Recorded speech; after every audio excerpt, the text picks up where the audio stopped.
अस्सलामुअलैकुम फ्रेंड्स, कैसे हैं? उम्मीद करता हूँ आप सब खैरियत से होंगे।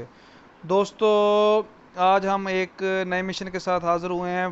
फ्राई पैन के साथ बंदे मारने हैं और कुछ लोगों के और बम ग्रेनेड के साथ भी बंदे मारने हैं। तो कुछ लोगों को एरिना में ना ही फ्राई पैन मिलता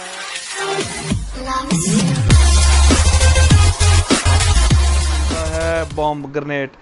तो मैं आप लोगों को अरीना में फ्राई पैन और ग्रेनेड रखना सिखाता हूं। इससे पहले आप मेरे चैनल को सब्सक्राइब और लाइक कर दें और शेयर का बटन दबा दें। अगर आपको मेरी वीडियो हेल्पफुल लगती हैं तो बराए मेहरबानी लाजमी तौर पर मेरी वीडियो को शेयर करें और आपके हौसला अफजाई से ही हम आपके साथ जुड़े रहेंगे।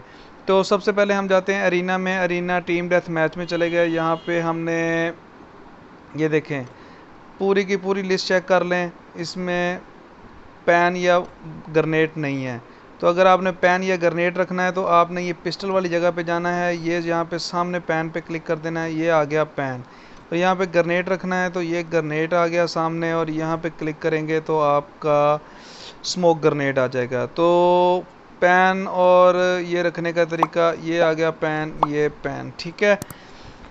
तो दोस्तों, छोटी छोटी बातें होती हैं, अक्सर लोगों को नहीं पता होती, इस वजह से हम आप लोगों को तक ये बातें पहुंचाते रहते हैं। तो नई वीडियो के लिए अल्लाह हाफ़िज़।